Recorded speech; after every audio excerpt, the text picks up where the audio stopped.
আসসালামু আলাইকুম, আপনাদের সবাইকে স্বাগতম জানাচ্ছি আমার ইউটিউবের নতুন ভিডিওতে। সো লাস্ট পর্বে আমরা ওয়ার্ডপ্রেসের বেসিক্স এবং ওয়ার্ডপ্রেসের কম্পিটিশনস নিয়ে আমরা কথা বলেছিলাম।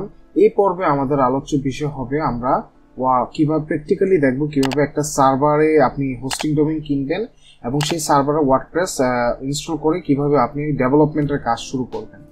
সো যারা পূর্বের ভিডিওটি দেখেননি তাদের রিকমেন্ড করব আমার ডিসক্রিপশনে দেওয়া লিঙ্কটি থেকে পূর্বের যে আমার কোর্স মডিউলটি রয়েছে সেটি অবশ্যই দেখে নেবেন, যাতে করে আপনাদের এই কোর্স সম্পর্কে কোনো কনফিউশন না থাকে। সো লাস্ট পর্বে আমরা বলেছিলাম ওয়ার্ডপ্রেসকে আমরা মূলত দুইভাবে ইউজ করতে পারি। একটা হলো wordpress.com আর একটা হচ্ছে wordpress.org। সো এই দুইটি যে ওয়েবসাইট রয়েছে বা দুইটি যে সার্ভিস রয়েছে, এর মধ্যে একটি হলো wordpress.org, যেটা হচ্ছে আপনাকে ওয়ার্ডপ্রেসের যে বেসিক ফাইলগুলো রয়েছে সেই ফাইলগুলো আপনাকে প্রোভাইড করবে, এবং অন্যটি হচ্ছে আপনার wordpress.com, যেটি হচ্ছে ওয়ার্ডপ্রেসটাকে আপনার কাছে যারা একদম বিগিনার বা যারা কমপ্লেক্সিটিতে বা এরকম কিছুতে যেতে চাচ্ছেন না, তারা হচ্ছে wordpress.com ইউজ করে। বাট দুইটার বেস এবং সিএমএসই হলো ওয়ার্ডপ্রেস, জাস্ট পার্থক্যটা হলো তাদের হোস্টিং ক্যাটাগরিতে। সো আমরা হচ্ছে আজকে wordpress.org এটাকে কিভাবে একটা সার্ভার ইনস্টলেশন করে সেইটা সম্পর্কে দেখব, এবং হচ্ছে একটা ডোমেইন হোস্টিং আপনারা কিভাবে পারচেস করবেন সেই জিনিসটা আপনাদেরকে আমি আজকে দেখাবো। সো আমরা আর না কথা বাড়িয়ে চলুন এই কোর্সের যে মডিউলগুলা, মানে এই যে রানিং কোর্স সেই মডিউলটা আজকে একটু দেখে নেই। সো আজকে এই কোর্সের নাম হচ্ছে বা এই মডিউলের নাম হচ্ছে সেটিং আপ ওয়ার্ডপ্রেস। এখানে আমরা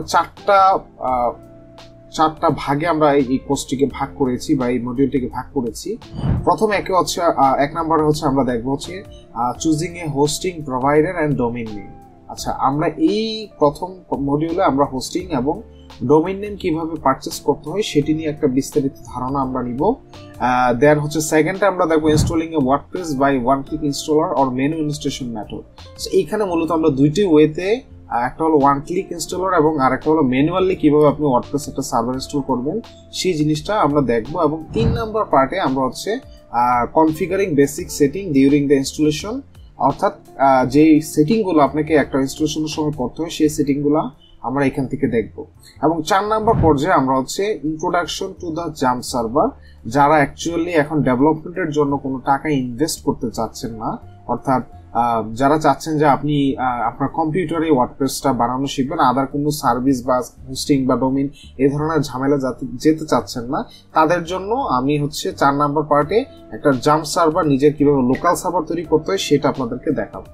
সো চলুন আর কথা না বাড়িয়ে আমরা প্রথম পার্ট সেটাতে চলে যাই, সেটা হলো choosing a hosting provider and domain name. So আমি আপনাদেরকে আমার ডিসক্রিপশনে একটি রেফারেল লিংক দিয়েছি, সেখান থেকে যদি আপনি হোস্টিংটি পারচেস করেন, এটি হচ্ছে হোস্টিংগারের। আমি আমার যতগুলা ডেভেলপমেন্ট হয়েছে তার প্রায় 70 to 80% আমি হোস্টিংগার ইউজ করি, because personally it is one of my favourite, because it's very fast, very chip, even তাদের সাপোর্টও আমার কাছে পার্সোনালি ভালো লাগে। সো তারা আমাকে বেসিক্যালি কোনো স্পন্সর বা সামথিং কিছুই করে নেই, বাট আমার পর্যায় থেকে আমি আপনাদের কাছে আমার ভালো লাগার জিনিসটা শেয়ার করলাম। তো আপনারা চাইলে যে কোনো হোস্টিং ইউজ করতে পারেন, তবে হোস্টিং এর আপনাদের জন্য মোস্টলি রিকমেন্ডেড, এবং অবশ্যই আপনি যদি আমার রেফারেল লিংক ইউজ করেন তাহলে আপনি 3 মাস ফ্রি একটা আপনি হোস্টিং পাবেন, এবং পাশাপাশি আপনি একটা ফ্রি ডোমেইন পাবেন। সো কিভাবে আপনি একটি হোস্টিং ডোমেইন পারচেজ করবেন সেটা দেখে নেওয়া যাবে। প্রথমে হচ্ছে আমরা এখানে সেম ডিল এটিতে ক্লিক করব। তারপর এখানে আমাদেরকে 3টা প্ল্যান দেখাচ্ছে, আপনারা দেখতে পাচ্ছেন। প্রথমটি হলো প্রিমিয়াম, সেকেন্ডটি হলো বিজনেস, এবং থার্ডটি হলো ক্লাউড স্টার্টার।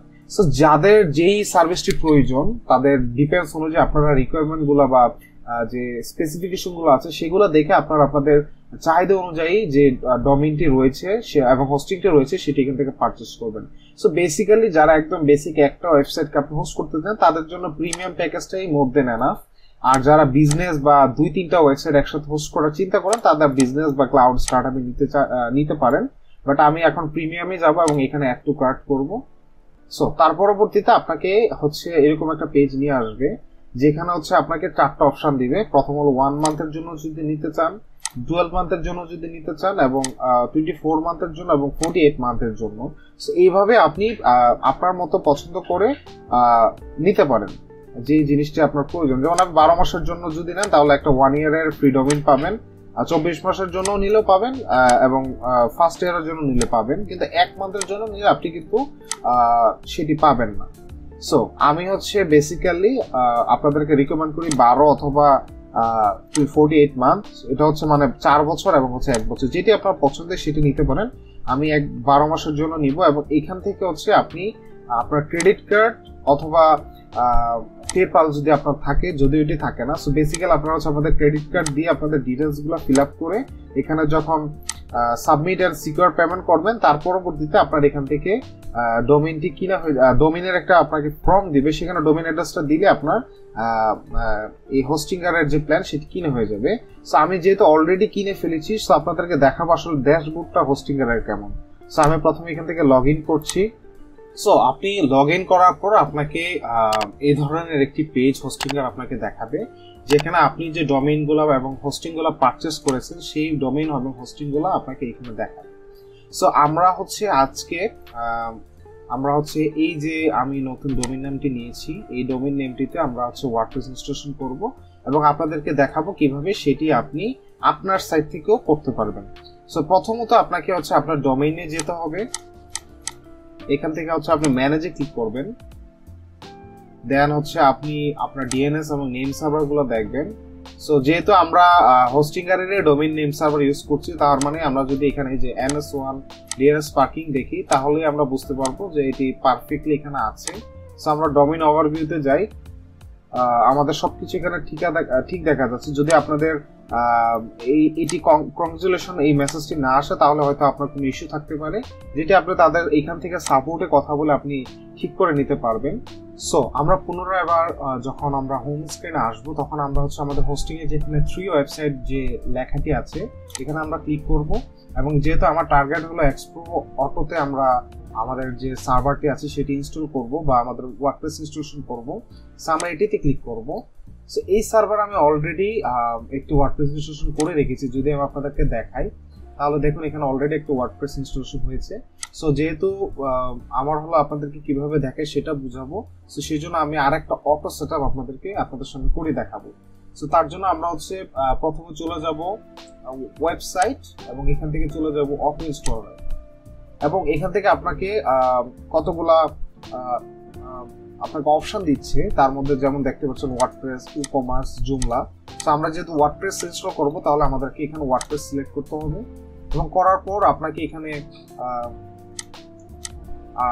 আপনার ওয়েবসাইটের টাইটেল চাচ্ছে। সো আমি এখানে যেহেতু টেস্ট আপনার করতে চাচ্ছি, সেখানে আমরা টেস্ট দিব, এবং এখানে আমাদের ইমেল অ্যাড্রেসটি দিয়ে দিব। এখানে আপনার যে অ্যাডমিনিস্ট্রেটরের যে ইউজার নেমটি দিয়ে আপনি লগ ইন করতে চান, সেটি দিয়ে আপনি এখানে ক্রিয়েট করবেন, এবং এইখানে আপনি হচ্ছে আপনার যে কাঙ্ক্ষিত পাসওয়ার্ড, সেই পাসওয়ার্ডটি দিয়ে দিবেন। সো পাসওয়ার্ডটি দেওয়ার পরবর্তীতে আমরা হচ্ছে এখানে নেক্সটে ক্লিক করব, এবং এখানে আপনাকে জিজ্ঞেস করছে যে আপনি কোন ভার্সনটি আপনি এখানে চান। সো আপনারা রিকমেন্ডেড ভার্সন এটিতে ক্লিক করবেন, এবং আপনার ল্যাঙ্গুয়েজ রাখবেন হচ্ছে ইংলিশ। দেন হচ্ছে আপনি PHP এর ভার্সনটা আপনি 8.1 থেকে 8.3, সো যেটা লেটেস্ট থাকবে আপনি সেইটাই আপনি এখানে সিলেক্ট করবেন। বাট এখানে দেখেন আমাকে লেটেস্ট সিলেক্ট করলে এখানে বেটা কম্প্যাটিবল PHP ভার্সন দিয়েছে, সো তার মানে এটি হচ্ছে বেটা ভার্সন। সো আমরা এটা অ্যাভয়েড করার ট্রাই করব, আমরা এর আগের যেটা স্টেবল ভার্সন আছে সেটাতে যাব। সো আমাদের এই যে এখানে দেখা যাচ্ছে আমরা কারেন্টলি 8.1 সিলেক্ট করলাম, এবং আপডেট অনলি মাইনর ভার্সন এটি আপনি সিলেক্ট করবেন, দেন আপনি ইনস্টল ক্লিক করবেন। সো এখানে জিজ্ঞেস করছে overwrite the current content file. So যেহেতু আমি অলরেডি একটু ওয়ার্ডপ্রেস ইনস্টলেশন করেছি, সেজন্য আমাকে এই এররগুলো দিচ্ছে। বাট আপনি যদি আগে ভাগে এই ওয়ার্ডপ্রেস ইনস্টলেশন না করেন, তাহলে আপনাকে এই এররটি দিবে না। সো আমরা জাস্ট ক্লিক করব ওভাররাইটে। কিছুক্ষণ লোড নেওয়ার পরে দেখবেন অটোমেটিক্যালি আপনার যে PHP ভার্সন এবং হচ্ছে আপনার যে ওয়ার্ডপ্রেস ইনস্টলেশন সেগুলো সবগুলো আপডেট হয়ে যাবে। সো দেখুন আমাদের অলরেডি ওয়ার্ডপ্রেস যে ইনস্টলেশন সেটি কমপ্লিট হয়ে গিয়েছে। সো আমরা এখানে যদি অ্যাডমিন প্যানেল এই বাটনটিতে ক্লিক করি, তাহলে আমাদেরকে অটোমেটিক্যালি আমাদের যে ওয়ার্ডপ্রেসের ড্যাশবোর্ড, সেই ড্যাশবোর্ডে এটি রিডাইরেক্ট করবে। আমরা কিছুক্ষণ ওয়েট করার পরে দেখতে পাচ্ছি যে আমাদের যে হোস্টিংয়ের যে ড্যাশবোর্ড, আই মিন ওয়ার্ডপ্রেসের যে ড্যাশবোর্ড, সেটা এখানে চলে আসছে। সো এখানে আমরা ওয়ার্ডপ্রেসের বিস্তারিত যে ডিটেইলসগুলো সবগুলো দেখতে পাচ্ছি, যে যে ফাংশনগুলো আপনি ব্যাকএন্ডে পাবেন সেগুলো এখানে দেখাচ্ছি। সো এই পর্যায়ে আপনারা যদি চান যে আপনারা এইখানে এই ওয়েবসাইটটিকে একটি স্টেজিং সার্ভারে অথবা একটি হোস্টিং এর ভিতরে একাধিক একটি ডোমেইন এবং একটি হোস্টিং এর ভিতরে একাধিক ওয়ার্ডপ্রেস ইনস্টলেশন করতে চান, তাহলে সেটি কিভাবে করবেন চলুন সেটি দেখে নেওয়া যাক। প্রথমে আমাদেরকে আবারও আমাদের ড্যাশবোর্ডে যেতে হবে এবং এখানে আমাদেরকে অটো ইনস্টলার আবার যেতে হবে আমাদের ড্যাশবোর্ড থেকে, এবং ওয়ার্ডপ্রেসের এই যে আইকনটি আছে সেখানে আবার সিলেক্ট করব। এবার আমরা চলে যাব অ্যাডভান্স। সো এখানে দেখতে পাচ্ছেন যে এখানে আমাদেরকে সাব ডিরেক্টরি দেওয়ার অপশন দিচ্ছে। সো আমরা যদি এখানে চাই আমরা আরেকটি সাব ডিরেক্টরি তৈরি করতে পারি, যেমন আমি এখানে দিলাম টেস্ট, এবং এইখানে ধরেন আপনার আমার ইমেল অ্যাড্রেসটা আমি দিয়ে দিলাম এবং আমার ওয়েবসাইটের টাইটেল দিলাম এবং পাশাপাশি আমার ইউজার নেম এবং আমার যে পাসওয়ার্ড, সো আমার যে পাসওয়ার্ড সেটা আমি দিয়ে দিলাম। তারপর হচ্ছে আমরা এখানে নেক্সটে ক্লিক করব। তার পরবর্তীতে আমরা এখানে পিএইচপির ভার্সন আবার যেগুলো আছে আমি আপনাকে দেখিয়েছিলাম ঠিক এভাবে সিলেক্ট করে নেবেন। দেন হচ্ছে আমরা ইনস্টলে ক্লিক করব। সো আগের মতোই কিছুক্ষণ সময় আপনার এটি নিবে আপনাকে আপনার ইনস্টলেশনটি কমপ্লিট করার জন্য। সো আমরা কিছুক্ষণ সময় ওয়েট করি। দেখুন তাহলে আমাদের এই যে এখানে ওয়ার্ডপ্রেসের যে সেকেন্ড ইনস্টলেশনটি সেটিও হয়ে গেল। কিন্তু আপনি যদি এইখান থেকে যদি আপনি অ্যাডমিন প্যানেল ক্লিক করেন তাহলে কিন্তু আপনি যে মেইন ডোমেইন অর্থাৎ এক্সপো অটো এখানে সেটি অ্যাক্সেস করতে পারবেন, কিন্তু আমরা যে আরেকটি নতুন ইনস্টলেশন করেছি আরেকটি ডিরেক্টরিতে সেটি কিন্তু আপনি এখান থেকে অ্যাক্সেস করতে পারবেন না। তার জন্য আপনাকে আবার অটো ইনস্টলারে যেতে হবে এবং এই যে এখানে দেখুন আমার যতগুলা সাব ডোমেইন বা সাব ইনস্টলেশন আছে সেগুলো সব এখানে দেখাচ্ছে। আমরা যেমন আমি এটা লাস্ট এটা করেছি। সো আমরা যদি এটাতে ক্লিক করি তাহলে কিন্তু আমাদেরকে এখানে আমাদের যে টেস্ট যে সার্ভারটি আমরা ক্রিয়েট করেছিলাম সেই টেস্ট সার্ভারটি এখানে দেখাচ্ছে। আমরা যদি এখানে 3 ডট থেকে আমরা এখানে ক্লিক করি ম্যানেজ, তাহলে দেখেন এখানে নিয়ে আসছে সার্ভার।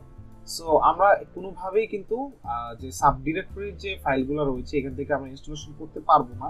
তার জন্য এই যে এখান থেকে আমাদেরকে সিলেক্ট করে নিতে হবে টেস্ট, বিল্ড এবং যে বাকিগুলো আছে। সো আমরা এটাতে এখন টেস্টটাকে সিলেক্ট করে যদি আমরা অ্যাডমিন প্যানেলে দেই তাহলে আমাদেরকে আমাদের যে নতুন একটি টেস্ট আমরা সার্ভার ক্রিয়েট করেছি বা নতুন সাব ডিরেক্টরি তৈরি করেছি সেই সাব ডিরেক্টরিতে আমাদেরকে রিডিরেক্ট করবে।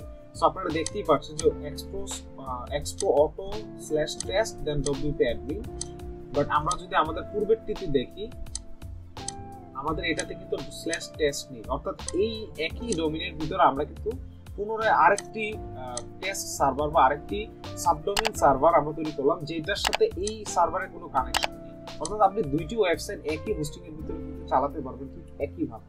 সো তাছাড়া আপনি যদি ডেভেলপমেন্ট করতে চান বা আপনি যদি চান যে আপনি স্টেজিং করবেন, অর্থাৎ আগে ওয়েবসাইটটা বিল্ড করে তারপর হচ্ছে আপনি মেইন সার্ভারে ট্রান্সফার করবেন, সেই কাজে এটি মূলত ব্যবহার করা হয়। এবং পাশাপাশি অনেক সময় দেখা যায় আপনি একটা ওয়েবসাইটের ভিতরে যদি একাধিক ক্লায়েন্টের রিকোয়ারমেন্ট দেয় যে আমি একটা ওয়েবসাইটের ভিতরে অন্য ধরনের আরেকটা আমার যে কোম্পানির সেক্টর আছে সেই সেক্টরটা আমি অন্য একটা সাবডোমেইনের মধ্যে করবো এবং মেইন ওয়েবসাইটের সাথে ওইটার কোনো কানেকশন যাতে না থাকে, সেই ক্ষেত্রে আপনি এইভাবেই কিন্তু কাজটি করতে পারবেন।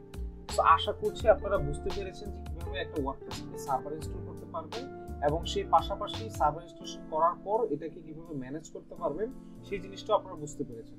এই পর্যায়ে আমরা হচ্ছে আরেকটা জিনিস আপনাদেরকে দেখাবো, সেটা হচ্ছে আপনারা কিভাবে হচ্ছে আপনি আপনার যে ডাটাবেস সেই ডাটাবেসকে অ্যাক্সেস করতে পারবেন। সো ডাটাবেস হচ্ছে আমরা মূলত ওয়ার্ডপ্রেস ইনস্টল করি ইউজ করি হচ্ছে PHP MyAdmin বা MySQL ডাটাবেস। তো সেটিকে দেখার জন্য আপনাকে আবারও হোস্টিং এ যেতে হবে এবং থ্রি ওয়েবসাইটে ক্লিক করতে হবে। আবার আমি expoauto.com এখানে যাচ্ছি আমার যে ডাটাবেসটা আছে সেটিকে ম্যানেজ করার জন্য। সো ড্যাশবোর্ডে যাওয়ার পর আপনি এখানে দেখতে পারবেন যে ডাটাবেসেস নামে একটা অপশন আছে। সো এখানে আমার যতগুলো ডাটাবেস আমি অলরেডি ক্রিয়েট করেছি সেই সবগুলো ডাটাবেস এখানে আমাকে দেখাচ্ছে।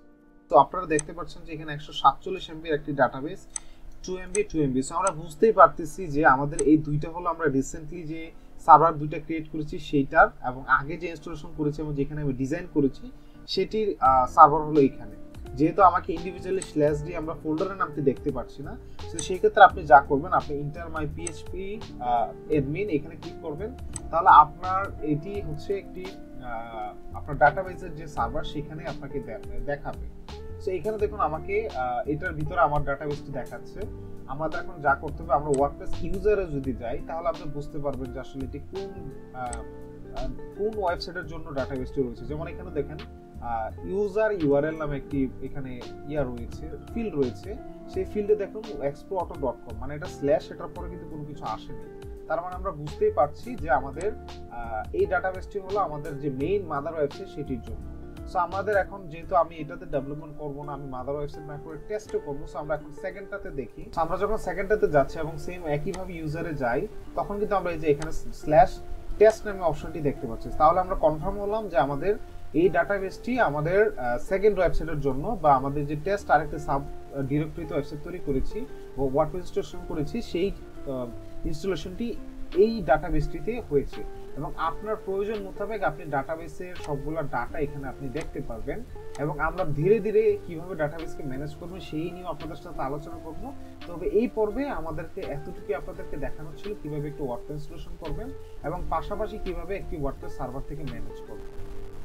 সো আমরা দেখে নিলাম ওয়ার্ডপ্রেসে একটি হোস্টিং এবং ডোমেইন সেটআপ, পাশাপাশি WordPress installation, one click WordPress installation, এবং কিভাবে একটি বেসিক কনফিগারেশন করা যায় আমাদের ইনস্টলেশনের সময় সেটি, এবং পাশাপাশি ডাটাবেস ম্যানেজ করার জন্য যে বেসিক জিনিসগুলো রয়েছে সেটিও আপনাদেরকে দেখালাম।